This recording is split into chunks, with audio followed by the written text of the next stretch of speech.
বিয়েবাড়ি আসার পর থেকে একটু হালকা, হালকা খাবার খেতে ইচ্ছা করছিল। কিন্তু কালকে মাছের ঝোল খেয়েছিলাম একদম পাতলা করে। যাই হোক, তাহলে সেই বাসি মাছটা আজকে ছিল, ভাজা মাছটা। কারণ ফ্রিজটা পরিষ্কার ছিল না বলে ফ্রিজে রাখতে পারিনি।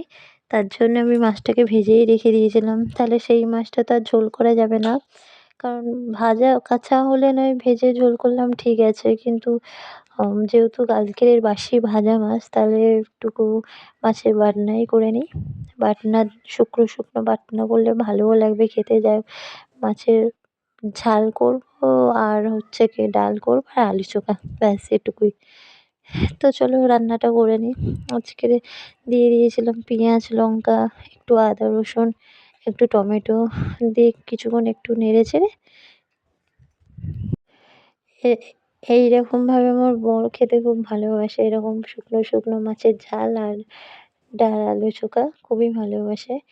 তবে আমি খুব একটা এরকমভাবে রান্না করি না, কারণ যেহেতু মেয়ে খায় তো, ও দেখি খেতে ভালোবাসতো না। কিন্তু এখন দেখছি আজকের এই রান্নাটা করার পর ও বলছিল, "মা হেভি হয়েছে।" তাহলে ভাবছি এবার থেকে এরকমই রান্না করে দেবো ওকে। ও চিকেনটা খেতে একদমই ভালোবাসে না। খুব একটা চিকেন ভালোবাসে না মানে একদম ভালোবাসে না। ও শুধু বলে যে চিকেন আনবে, চিকেনের আলু আর ঝোল খাবে। কিন্তু চিকেন খাবে না। সেটা কি সম্ভব বলুন? তাহলে চিকেনগুলো কে খাবে? না বাবা-মা খাবে। চিকেনগুলো বাবা-মা খাবে, ও শুধু আলু আর ঝোল খাবে। তার জন্য আমাকে বাজার থেকে নাকি চিকেন আনতে হবে। যাই হোক, ও ছোটোবেলা থেকেই এরকম। আমাদের বাড়ির সব বাচ্চারাই চিকেন খেতে ভীষণ ভালোবাসে। আর আমার মেয়ে হচ্ছে তার উল্টোটা, যে চিকেন খেতে একটুও ভালোবাসে না। ওই চিকেনের শুধু ঝোল আর আলু ভালোবাসে, ব্যাস আর কিছু না। তো যাই হোক, আমি মাছগুলো কিন্তু আগে ভেজেই নিয়েছিলাম একটুকু। দিয়ে মাছ দিয়ে দিয়েছি কষে-টষে, একটুখানি লঙ্কা হলুদ দিয়ে একদম কম দিয়েছি, কারণ গুঁড়ো লঙ্কাটা খুব একটা দিইনি। কারণ হচ্ছে কি মেয়ে খাবে যেহেতু, তার জন্য দিইনি। আমি কিন্তু এতে একটু লঙ্কা গুঁড়ো দিইনি, কারণ হলুদ দিয়েছি শুধু, কারণ হচ্ছে গিয়ে মেয়ে খাবে। আগে ওর জন্য আমি লঙ্কা ছাড়া তুলে নেব, তারপরে আমি একটু লঙ্কা দিয়ে আবার ফুটিয়ে নেব। কারণ মাছের ঝালে একটু ঝাল ঝাল না হলে ভালো লাগে না। কারণ আমি ঝাল খেতে ভালোওবাসি। তো দেখো, আমি আবার লঙ্কা দিয়ে বেশ করে আরেকটু কষিয়ে নিলাম। যাই হোক, চলো এবার ডালটা করা যাক। মাছের ঝালটা আমার হয়ে গেছে। এরপর আমি ডাল করব, তার জন্যে কতগুলো কিছুটা শুকনো লঙ্কা দিয়ে দিলাম। এটা শুধু ডালে দেবো না, আমি হচ্ছে কি আলু চোখা মাখানোর জন্য ভেজে নিলাম একেবারে।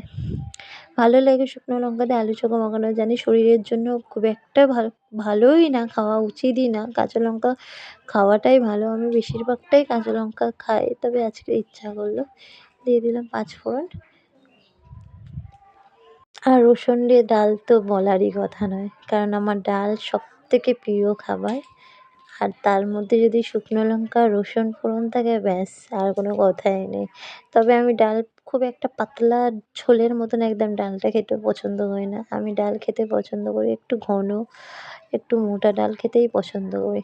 তো দিয়ে দিয়েছি কাঁচা লঙ্কা, 2টো শুকনো লঙ্কা, পেঁয়াজ, রসুন কুচি দিয়ে আমি ডালটা দিয়ে দেবো। তারপরে একটু ভাজা ভাজা হয়ে গেলে দিয়ে দেবো।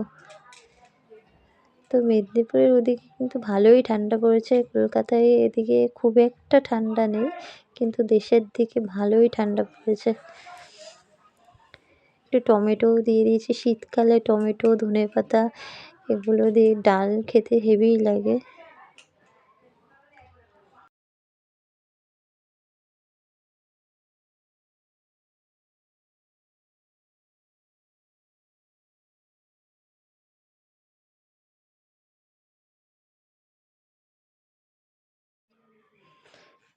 একটু ভাজা ভাজা হয়ে গেলে আমি ডালটা সাঁতলে নেব।